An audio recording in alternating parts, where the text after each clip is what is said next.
And so this was the precursor for the flood. This is why God did what he did. This is why he sent the flood. He didn't just send the flood because people were really bad, because they were sinning really bad. If that's the case, it was just because people were sinning really bad, then God would have sent 1 billion floods by now. But what they were doing here was beyond just sinning really bad. They were corrupting the genetic bloodline of humanity. Remember from Genesis 3, the seed war. This was the devil's play here. I got to corrupt the bloodline. So if I can taint the entire bloodline, if I can create my own contaminated race here, if I can spread this Nephilim race, this hybridization globally, then the Messiah can't come from that.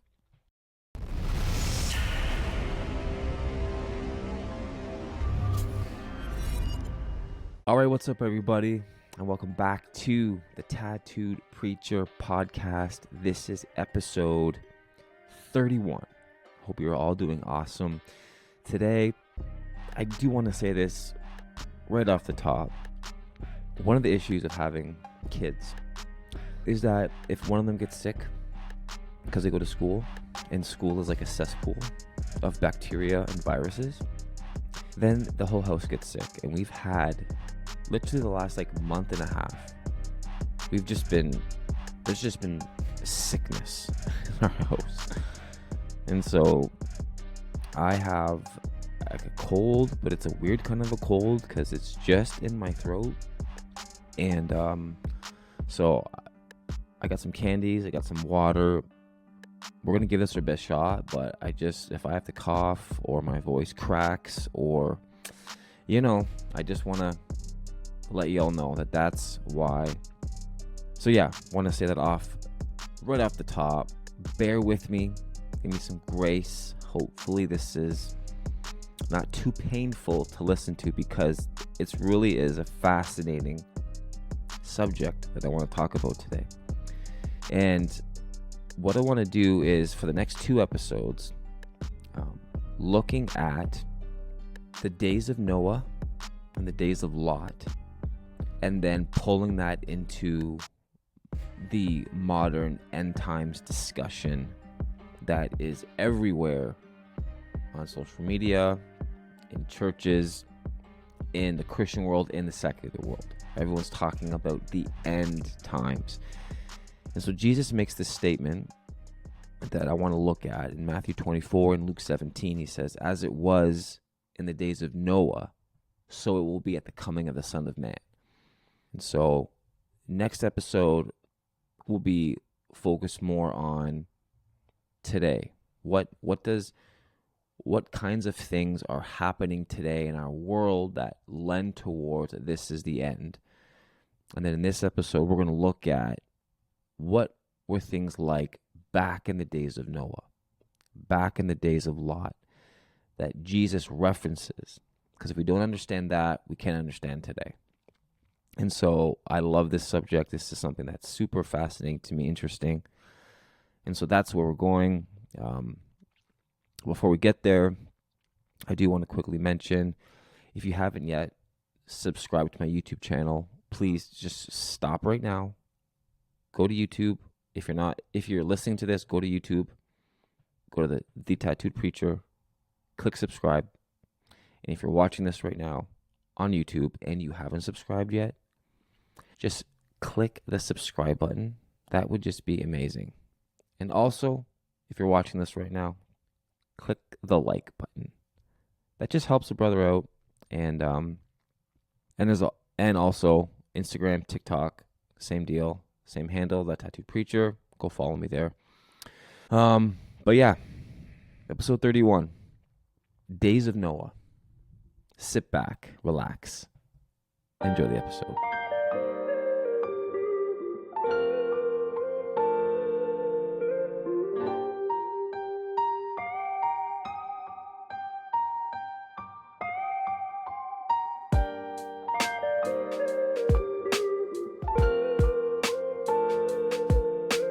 Okay, so here we go.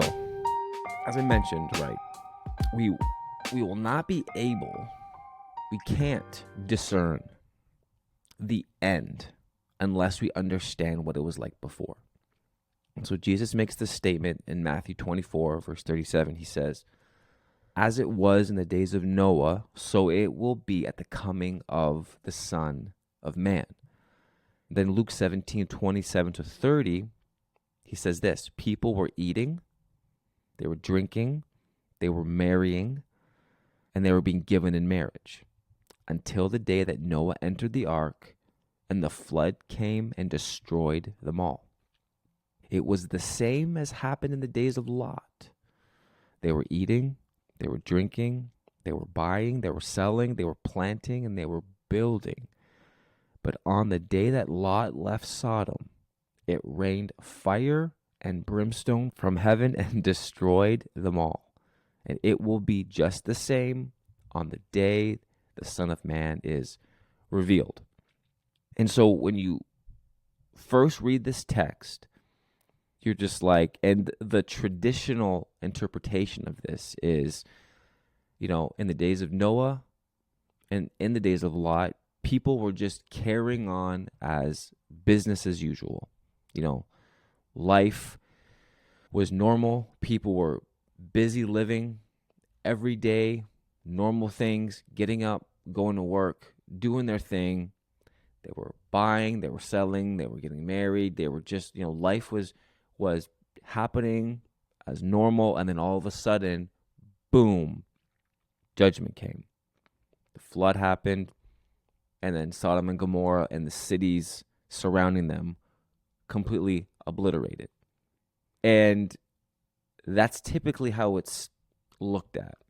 And so pulling that into our modern day, it's like, that's how judgment's going to happen.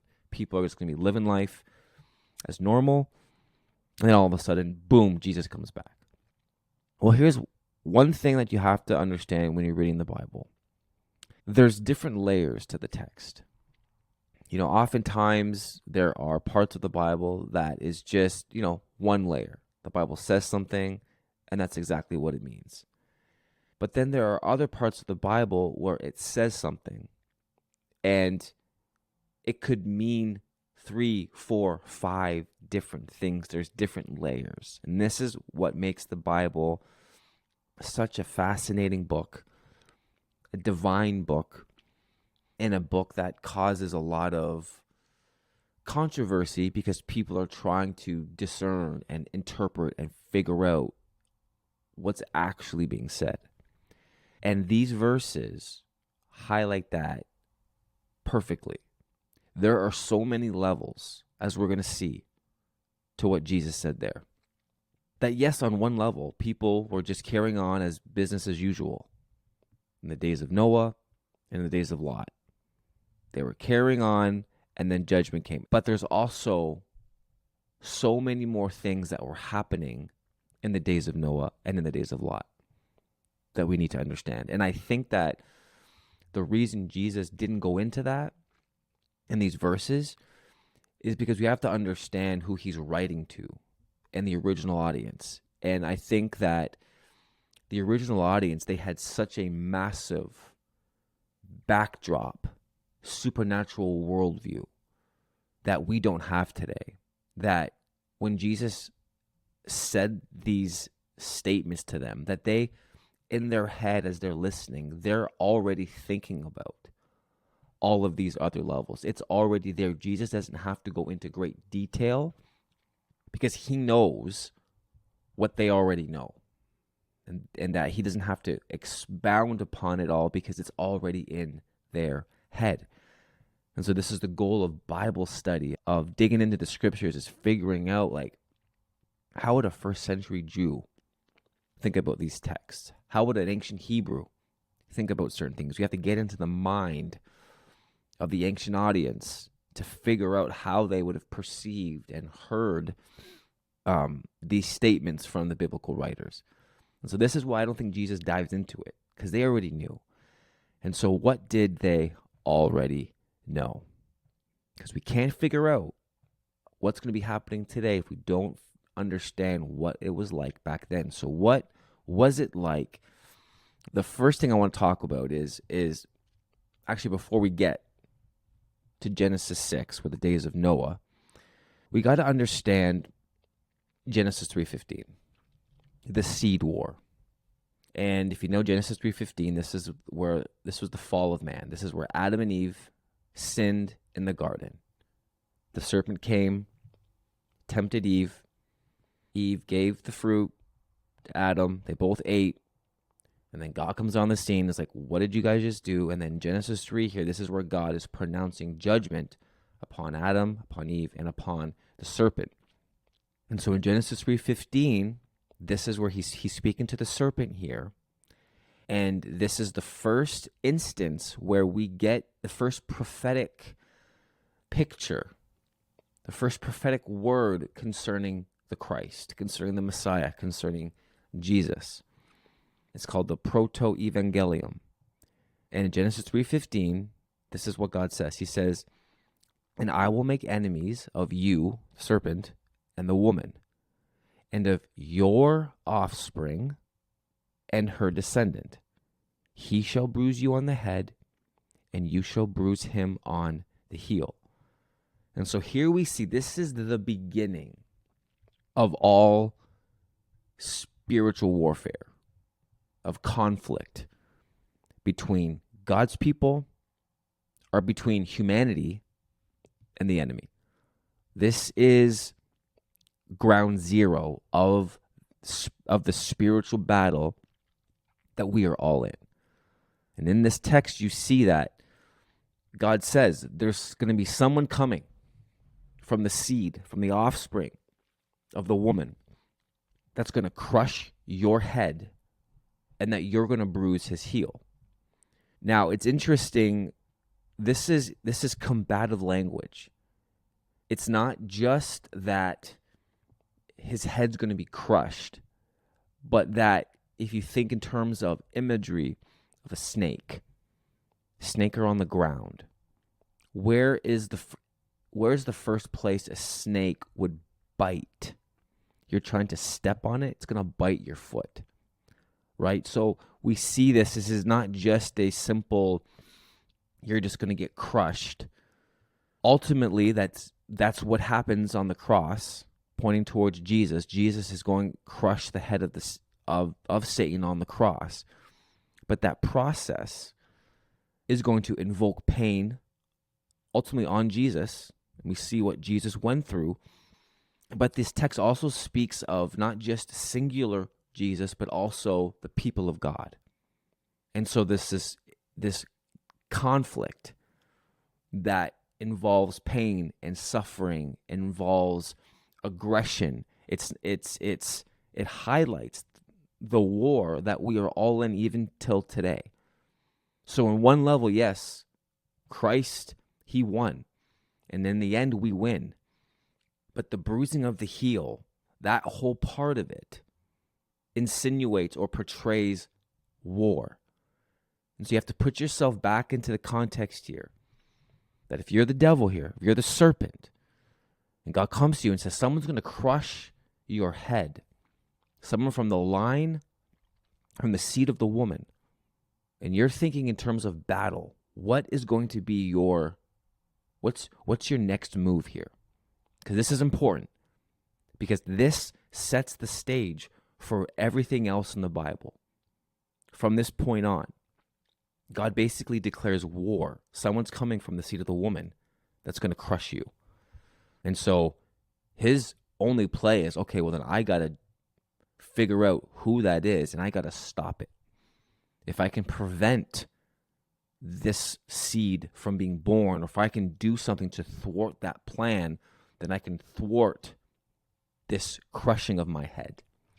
And so this is where you think in terms of bloodlines. And there's a lot of different threads in the scriptures. There's a lot of different filters and ways you can read it. And one of them is through bloodlines. When you look at genealogies, they're all throughout the scriptures. God creating a way for the Messiah to ultimately come. And so you got to think in terms of generations. You got to think in terms of bloodline. You got to think in terms of family and God's desire now. He's made this statement. Someone's coming, and I gotta get the Messiah on the scene, but that's going to take a lot of maneuvering, a lot of people, a lot of moving pieces here. And so from Satan's perspective, this is where he puts into motion a plan where he's like, okay, I gotta corrupt the seed of the woman. I gotta corrupt that line. I gotta do what I can to thwart the plan of God to have this seed ultimately come one day. He doesn't know who it is or when it's going to happen. And so this is the beginning point. And so I want us to think in terms of bloodline, in terms of offspring, in terms of seed, because this is going to come into play throughout the rest of the biblical narrative when you see the story play out. And so with that as the basis, now we can go to Genesis 6 and the days of Noah. And we're going to see that this is like step one of, or not step one, but the first real push where we see the plan of the enemy of what he's trying to do to thwart God's plan in bringing this figure that's going to crush his head. And so to set the stage here, I want to read Genesis 6, 1-4, and I want to read Jude verse 6. So Genesis 6, 1-4 says this. Now it came about when mankind began to multiply on the face of the land, and daughters were born to them, that the sons of God saw that the daughters of mankind were beautiful, and they took wives for themselves, whomever they chose. Then the Lord said, My spirit will not remain with man forever, because he is also flesh, and nevertheless his days shall be 120 years. The Nephilim were on the earth in those days, and also afterward, when the sons of God came into the daughters of mankind, and they bore children to them. Those were the mighty men who were of old, men of renown. Now I'm going to jump to Jude 6. And it says this, And the angels who did not keep their own domain, but abandoned their proper dwelling place, these he has kept in eternal restraints under darkness for the judgment of the great day. So, first question that we have to ask ourselves here, who are these sons of God? And there's a lot of opinions out there that completely butcher the supernatural meaning of this text, and then it creates so much confusion then with other portions of Scripture. And so scholars and theologians and pastors have tried to figure this out. Now, the two common views are that these sons of God is the godly line of Seth. So they're simply humans, human men, the godly line of Seth. That's one option. Second option is that these sons of God were kingly rulers, kings of Israel, the ruling class of God's people. That these two they're talking about. But the problem with those interpretations is, number one, that's not what the text says. But number two, the phrase sons of God in the Hebrew is B'nai Ha-Elohim.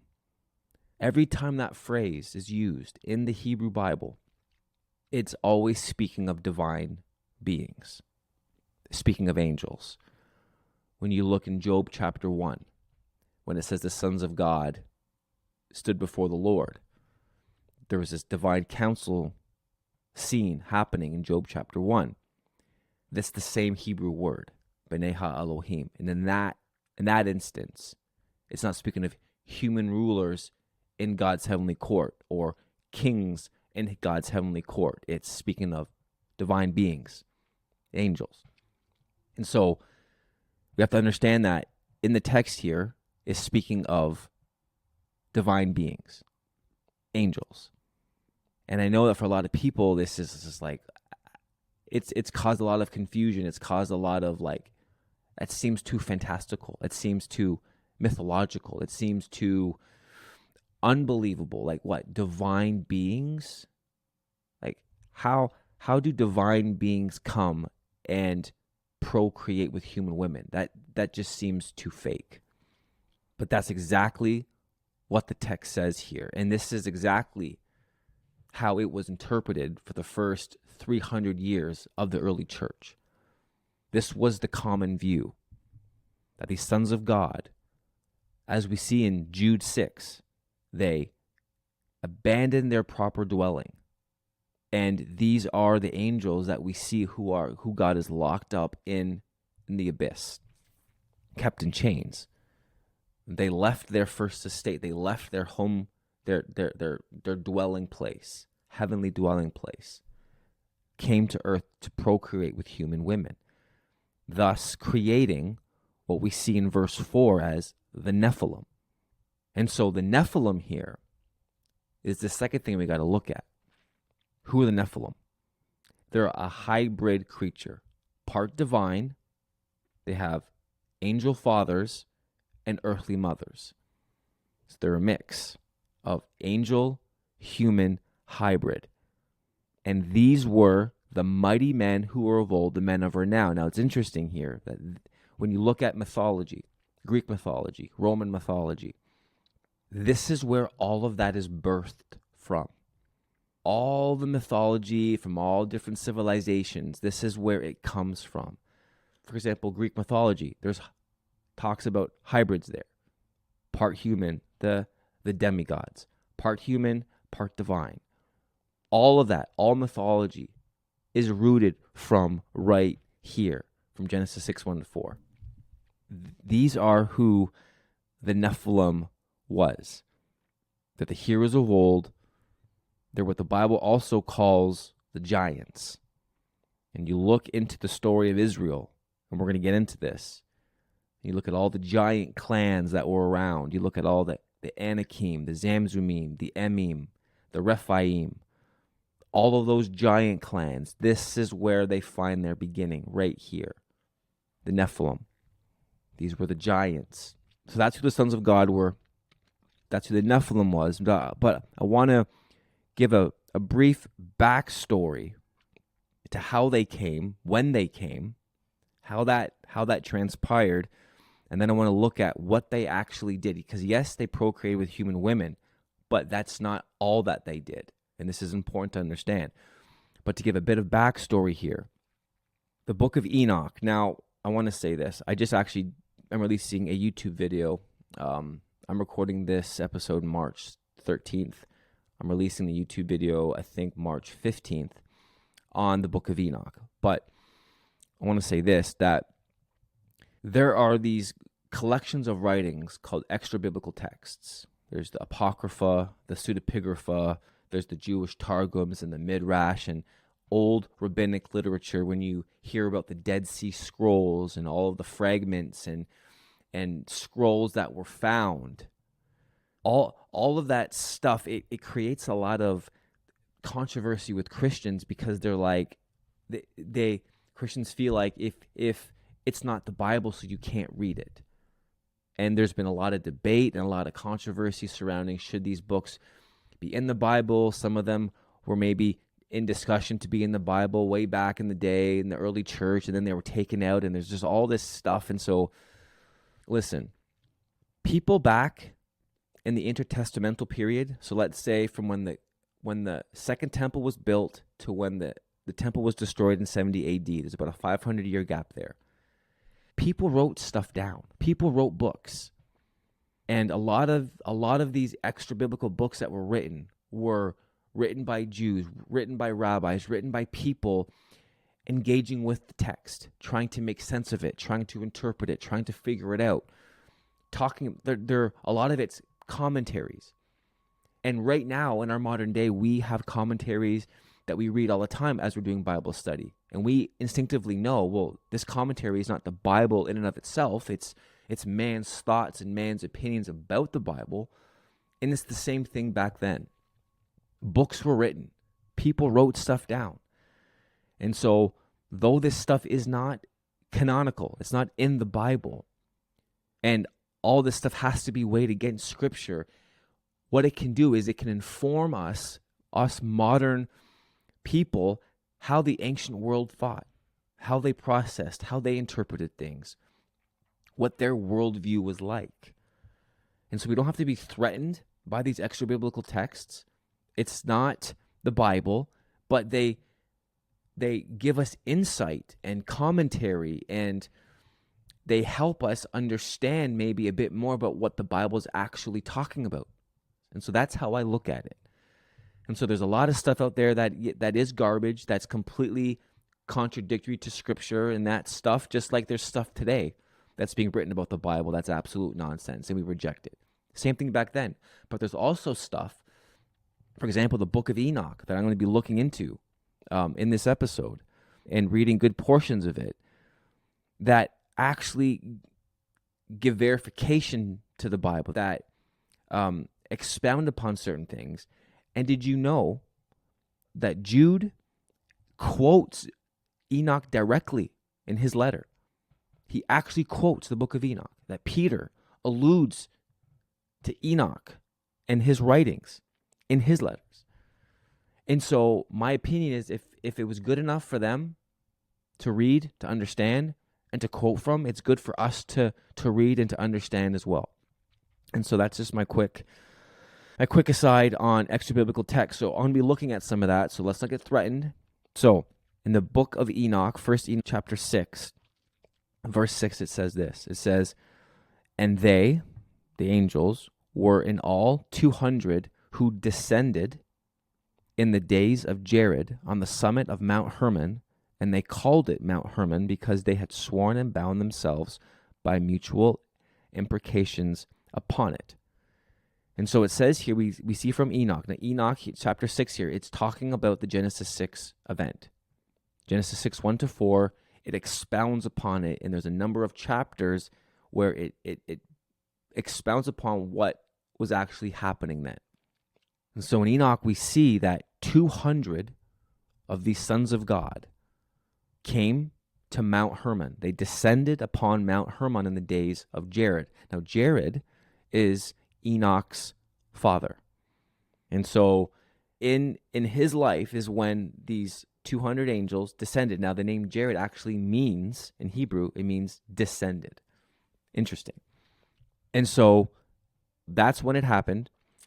Now, Michael Heiser, in talking about what the sons of God, what the Watchers actually did, he says this: "The proliferation of evil is attributed to the Watchers, the sons of God. They are viewed as supernatural agents of chaos, guilty of priming the engine of human self-destruction."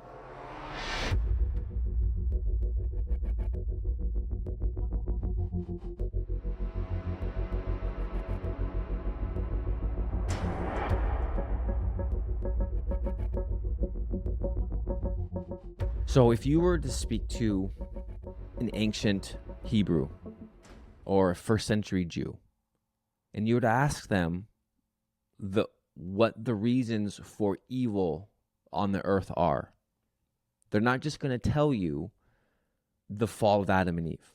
If you ask a modern Christian today, why is there evil on the earth? They're going to say the fall, Adam and Eve. But if you ask the first century Jew or ancient Hebrew, they're going to give you three answers. They're going to say Genesis 3, the fall of Adam and Eve, but they're going to say Genesis 6, with what happened here with the sons of God and the Nephilim, and they're also going to say Genesis 11 with the Tower of Babel. But we'll get into that on a different episode.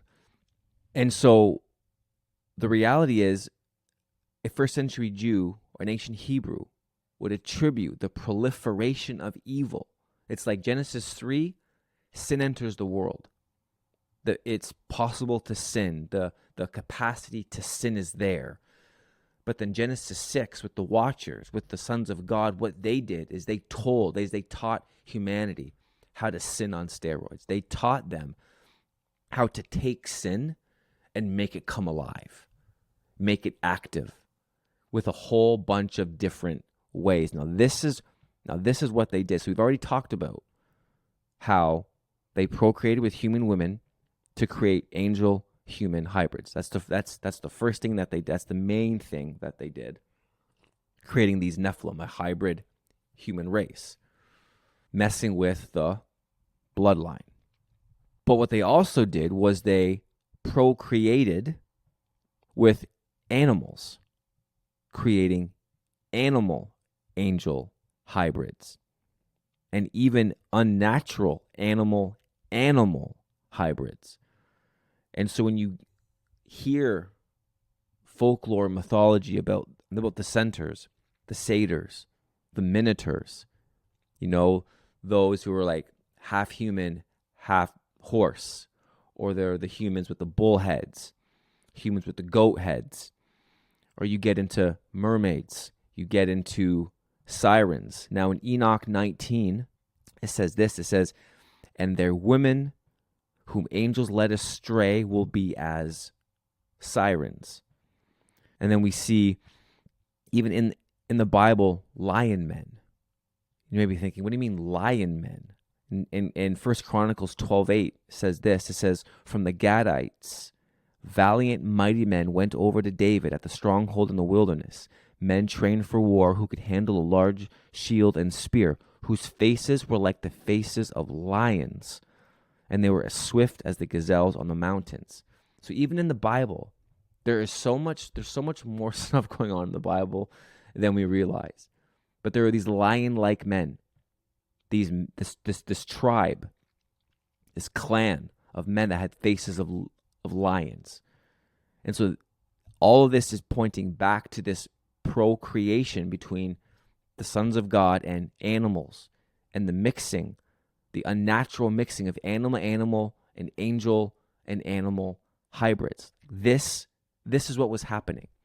And I know it seems fantastical, it seems crazy, it seems unbelievable, but this was the world. This was the second thing that they were doing to proliferate evil and perversion and corruption on the earth, messing with bloodlines. In the book of Jubilee, so this is another extra biblical book. It's not in the Bible, but it's a book that was speaking on Genesis 6 here. It's elaborating on Genesis 6. It says in Jubilees 5, verse 2, it says, and injustice increased upon the earth, and all flesh corrupted its way.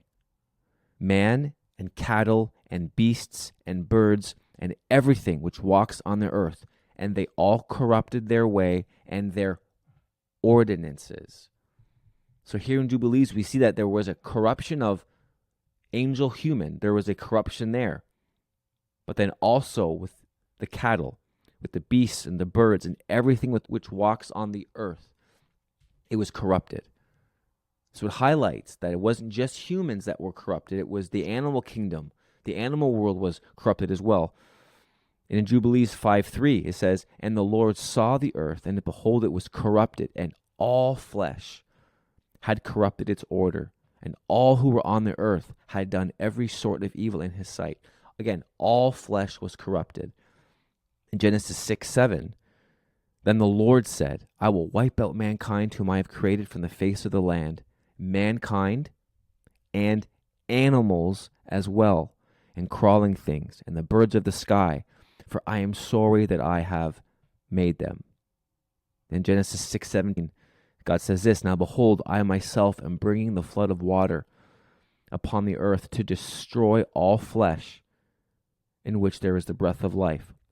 All flesh from under heaven, everything that is on the earth shall perish. So you have to think, yes, when we think about the flood, God judged humanity.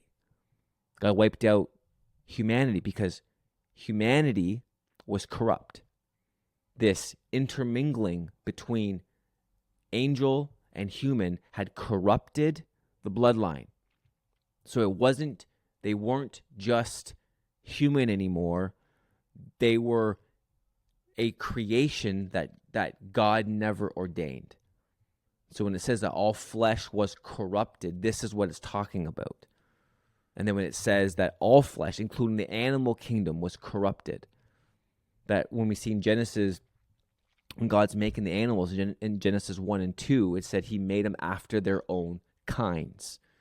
Well, what the angels were doing here, the sons of God, they were taking different kinds of animals and mixing them together, creating an unholy creation, a creation that God never intended to be created. It was corrupted. So this was why the flood happened. God wasn't just wiping things out, wiping everyone out because they just were sinning really bad. It's because creation itself became corrupted. And it wasn't only Noah and his sons and the wives who remained uncorrupted. Not that they were without sin, but that their bloodline remained pure, not contaminated like the rest of creation. And so you had the angels corrupting the human bloodline. You had the angels corrupting the animal kingdom. So that was happening. And the third thing that they did, we see this in Enoch 7 and in Enoch 8. I'm just going to read here. In Enoch 7 verse 1 it says, "Then they took for themselves women, each of them choosing a woman for themselves." We've already established that. "They began to go to them and defile them." Now that speaks of sexual defilement. And then it says they taught them sorcery and enchantments and cutting of roots and explained herbs to them. Now what this is speaking about, when you take these words and you translate them, what it's speaking about is it's talking about drugs, poisons, magic potions, medicines, and the cutting of roots and mixture. It speaks for the purposes of witchcraft, sorcery. And so you have these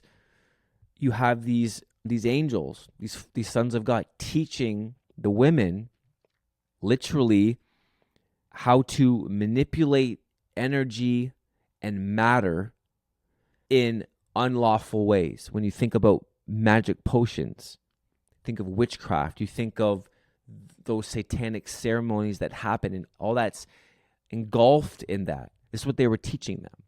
They were teaching them physics and science and chemistry in a sinful way, teaching them how to take the elements that God created, but to then use them in a demonic or an ungodly fashion. So that's why we talk about witchcraft, we talk about magic, why God forbid a lot of that. We see that in the Bible, because it's taking what God had created, but it was perverting it and using it for ungodly purposes. So that's what they were teaching them. In Enoch 8, verses 1 to 3, it says, Azazel, which was one of the names of these fallen angels, fallen sons of God, taught the humans to make swords and weapons, shields and breastplates, the lessons of angels. So don't just think here of, now this is me speaking here, don't just think of basic swords, basic spears and metal shields. We have to think of like ancient angel technology. Like, look at our modern day, the kinds of weapons, the kinds of things that we've come up with, the mass destructive things we've created. And we're just man. You got to think of, now, when we're dealing with the divine realm, angels, sons of God, who have been around a lot longer than us, who have far superior intelligence and power and understanding. I mean, they are so far beyond us. What kinds of things could they create? They're not just going to teach. They're not going to fall from heaven, come to earth, and teach sorcery and witchcraft. But then when it comes to weaponry, just here's how you make a metal sword. Here's how you make a shield. This kind of primitive weaponry. We got to think deeper than that. Now, this is a whole other rabbit hole to go down. Ancient angel technology that we'll get into in future episodes. But that's what we have to be thinking. They were teaching humanity how to make weapons and weaponry. You have to think in an ungodly fashion to help proliferate evil and destruction and war on the earth. Now back to Enoch. It says, and they showed to them their mining and craftsmanship, anklets and adornment, powders and painted eyes, and all kinds of chosen stones and dyeing. Much ungodliness and prostitution happened, and they were led astray and ruined in all their ways.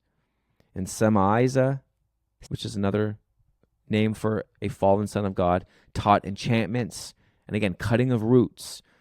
And Armoros taught spells of healing, Rachiel, astrology. Kokiel taught the science of symptoms, Sethiel, the watching of stars, Serial, the course of the moon. And so you have these fallen sons of God teaching humanity every source of sorcery and witchcraft, teaching them these like spells of healing. Like, think of the occult times a million. Like, this is where it all stems from.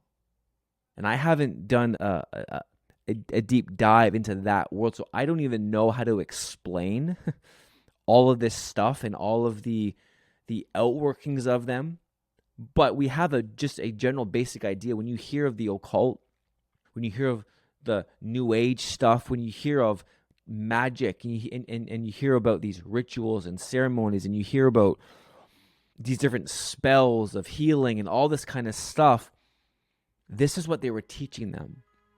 So they were corrupting mankind genetically.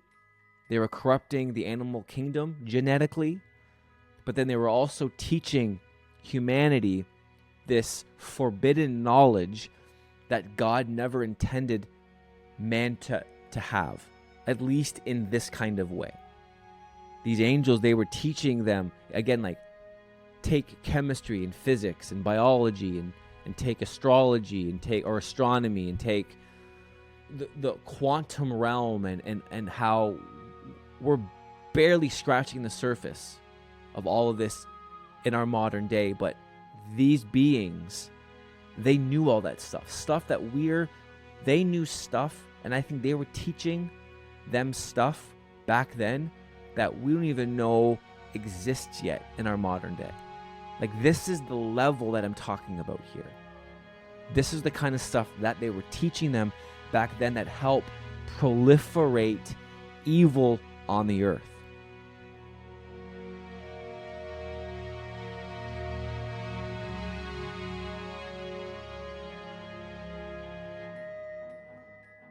And so this was the precursor for the flood.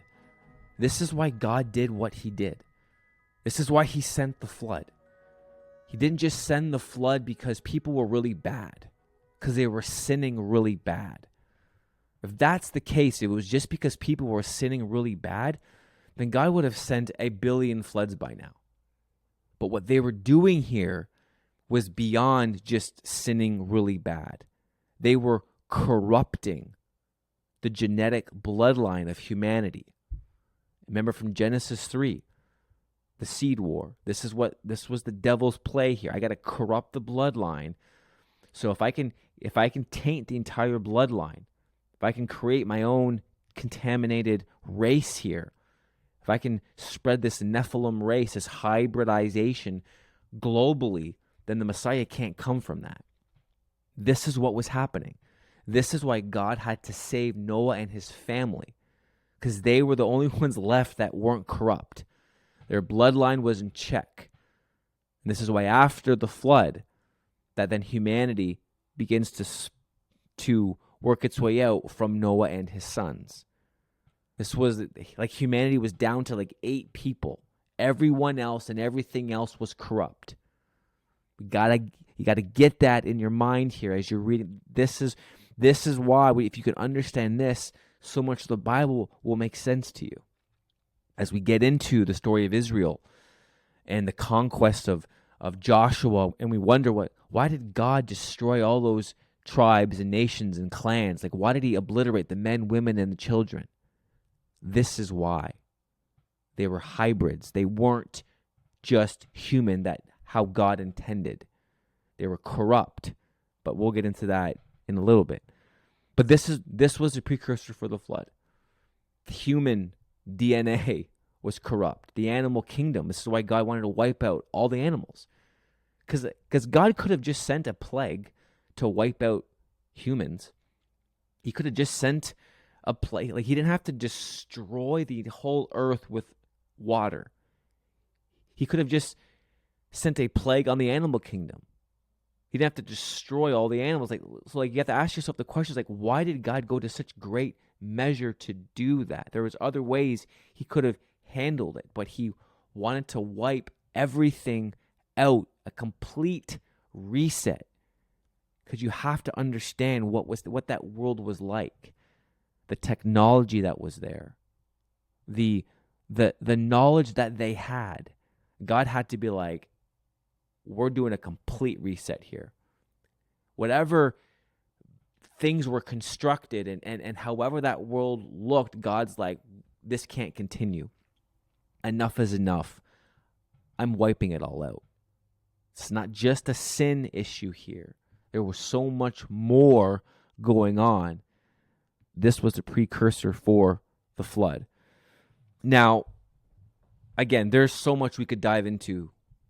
That's just like a 30,000 foot perspective here, just to give you a different idea. So I'm sure a lot of you maybe have questions right now, and I got questions too. And we'll dive into Genesis 6 in future episodes and future YouTube videos that I'm going to put out. But for now, I think that gives us a good understanding. And now I want to talk about the days of Lot, because Jesus references this in Luke 17. And so we have to understand that as you're reading the biblical text, so after Genesis 6, we get to Genesis chapter 12.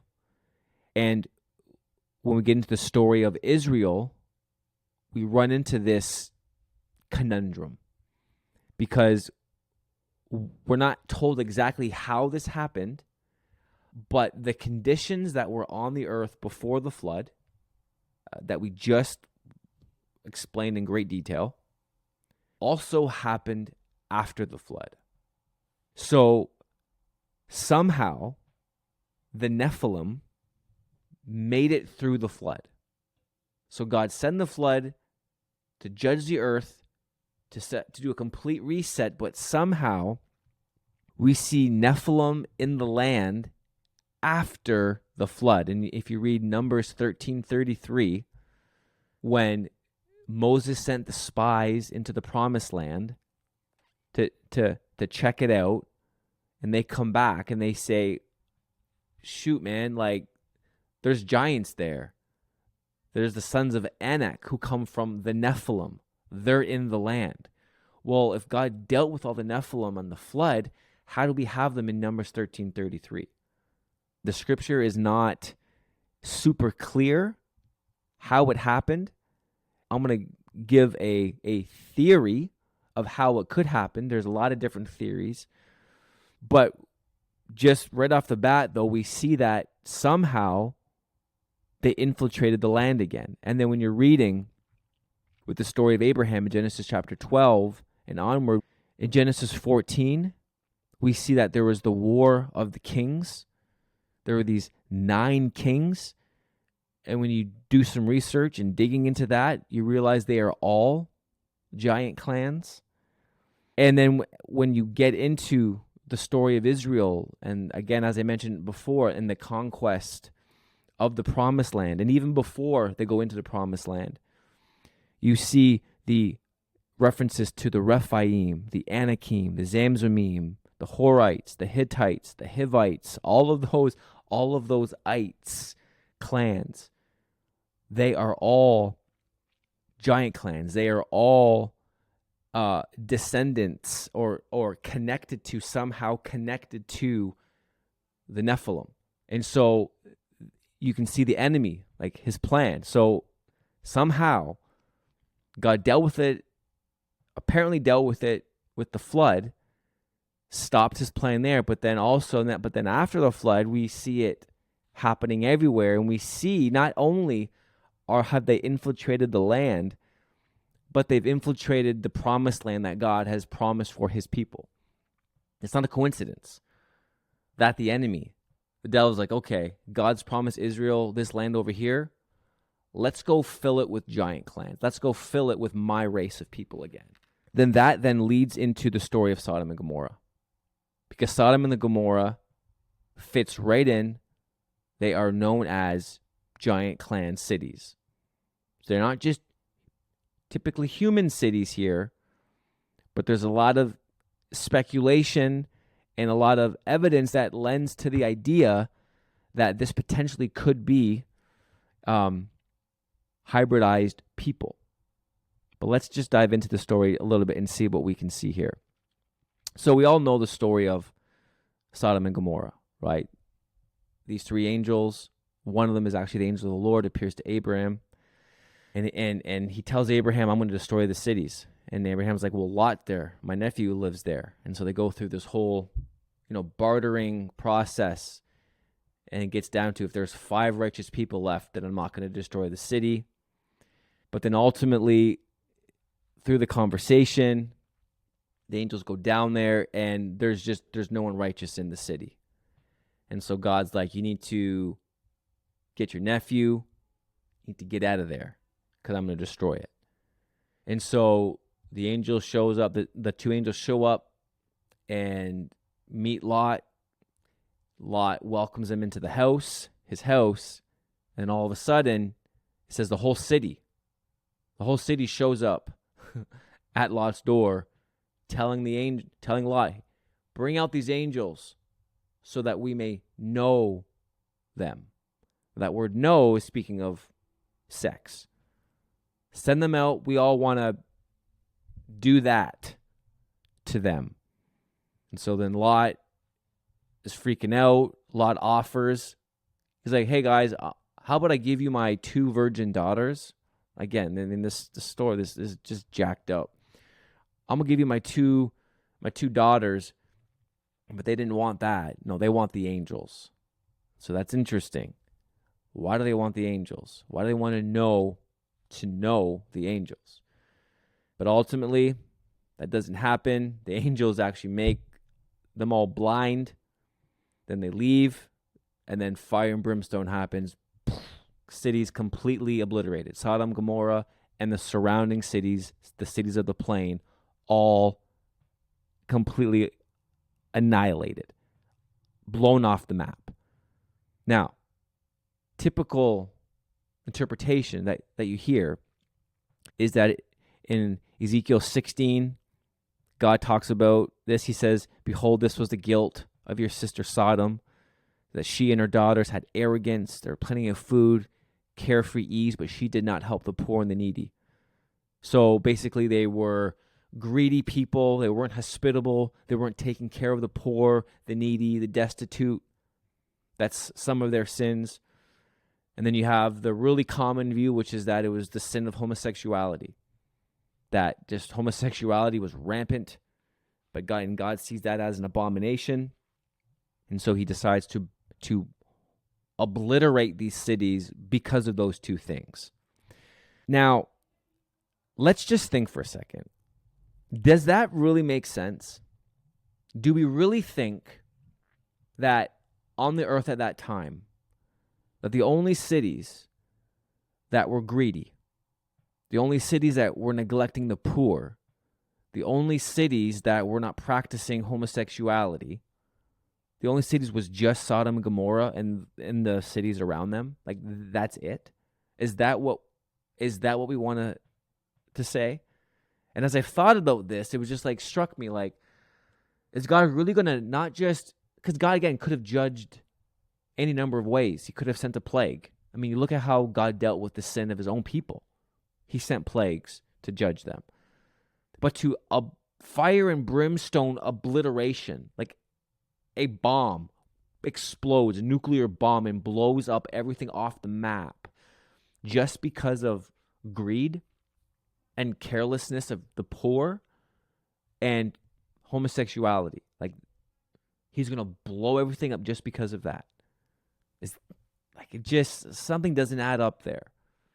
And when we read Jude verse 7, it says this, just as Sodom and Gomorrah and the cities around them, since they in the same way as these angels indulged in sexual perversion and went after strange flesh, are exhibited as an example in undergoing the punishment of eternal fire.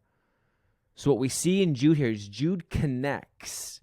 He connects Sodom and Gomorrah And the judgment there with, as you read earlier in verse 6, what was happening in the days of Noah. This is the link. And Jesus connects it, as we read in Luke 17. Jude connects it in Jude verses 6 and 7. He's connecting this sexual perversion, the way that they were going after angels and indulging in sexual perversion, going after strange flesh. And so this is what I want to propose. That how were there Nephilim after the flood? How were there giant clans after the flood infiltrating the land? I think, this is my theory, it's one of the theories out there, that there was a second incursion. I think that, and there might be multiple incursions that have happened throughout history. But I think the enemy heard what God said. So yes, Genesis 6, God sends a flood, wipes them all out. But then God makes this promise, I'm never going to wipe out the flood or wipe out the earth with a flood ever again. Well, if you're the enemy, you're like, well, God's not going to judge this way again, so let's run this back and try it again. And so some scholars suggest that ground zero for this second incursion was Sodom and Gomorrah and that area. This is where a fresh batch, fallen angels, came and began to proliferate just like they did before the flood.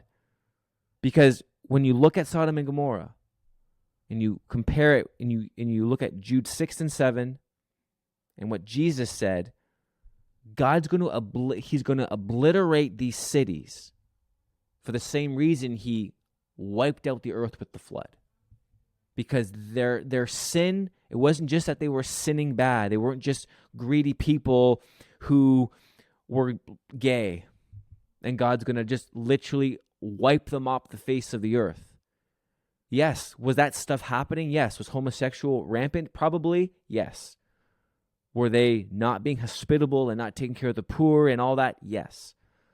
But their sin hit a different level. It crossed that boundary that where God's like, no more. Can't do it. They crossed that creation boundary where it's like they were creating hybridized, they were corrupting the genetics of humanity again. They're corrupting the genetics of the animal kingdom again. All that stuff that they did before the flood, they were doing after the flood. From the DNA corruption to all the witchcraft and sorcery and magic and all of that. It was all repeated. It was all passed down, rebooted again. And then this was ground zero. And so God's like, for whatever reason, when this sin happens and everything that surrounds that, God's like, I'm not just going to judge them, I'm going to obliterate them. I need to wipe them off the map. And so which makes me think, like, what structures were built? What technology did they have? What was happening that causes God to judge in that way, where he has to physically destroy things? He had to physically wipe out the earth with the flood. Like, physically, he did that. Physically destroy Sodom and Gomorrah. Like, why? And so I feel like there's just something there when you look at what they were doing. You look at the corruption of the human DNA, the corruption of the animal kingdom DNA, and you look at all that forbidden knowledge that these fallen sons of God were teaching humanity, and what that would have looked like, the things that, and this is where you want to get into secret societies and Freemasons and Illuminati, and you look at all of the elites and all this stuff that we hear now, and we'll get into this in the next episode. This is where it comes from, that knowledge, that proliferation of evil, that forbidden realities that were taking place. This is where it started. And so this is why I think that Sodom and Gomorrah had to be obliterated, physically destroyed, because God's like, this can't spread. And it was like, maybe it was beginning to spread or whatever, but God was like, no, it's done.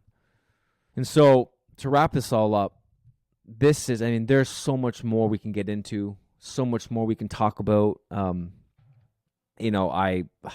think I probably butchered certain parts here, and I hope that this was somewhat coherent. You kind of get an idea of what I'm talking about, because again, I'm still figuring this stuff out, and I'm still like learning this, and there's so many more trails to go down, and so this is just kind of like a 30,000 foot perspective, my interpretation of things and my theories of how I think things went down, and how things looked back then, and how that ultimately connects to today.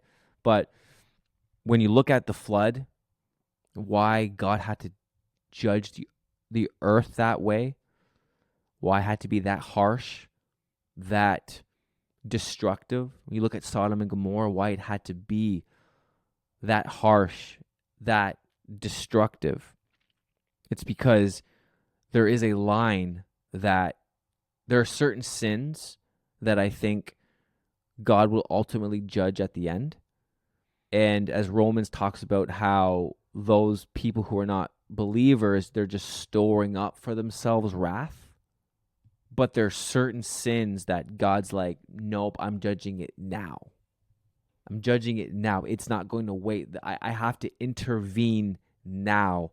And that's what he did with the flood and with Sodom and Gomorrah. It had to be an instantaneous judgment in the now. It couldn't wait. And when you look at, and it's a teaser for next episode, when you look at our world and some of the stuff that's happening now, it's like very reminiscent of the days of Noah and the days of Lot. So when people say the end is near, this is why people say the end is near, because we're seeing similar things happen today, where we see that God's like, this isn't going to wait. Like I got to judge now. And this is why people think he's coming very, very soon. And so God is not this sadistic, cruel God who just likes to commit genocide on people, which is a common critique of God and the Christian God of the Bible. He has very good reasons to do why he does what he does. And when you have this as the backdrop, this in your head, then all of the wars and all of the times where God's like, go in and annihilate these people, all of that stuff then makes sense, because these are creations that he never intended to be created. And they violate the very created order that he's established. And so it's not genocide on just pure humanity. It's the removal of these hybridized people groups that are a result of the enemy and his seed war. Him trying to corrupt the bloodline. Him trying to taint the bloodline to prevent the Messiah from coming. And obviously know now he failed to do so. God's always preserved his remnant throughout the entire Old Testament narrative up to Christ. But then you see now he's still trying to do the same thing. But now what could his end game be now? He lost with Christ, but now what's his end game? And we'll get into that in the next episode. So I'll leave it there. Thanks so much for watching, for listening. Please feel free to leave questions, comments in the description if you made it this far. Again, like, I don't have all the answers, and some of you may come back at me with a whole bunch of different interpretations and opinions, and that's great. I welcome it all. I'm still learning. I'm still processing. But I think what I've shared today, this is where I'd land right now, because it's what I feel like makes the most sense and explains the biblical worldview and what we see in Scripture more coherently than I guess traditional evangelicalism has taught. So yeah, have an awesome rest of your day, evening, and we'll see you all in the next episode. Much love. God bless.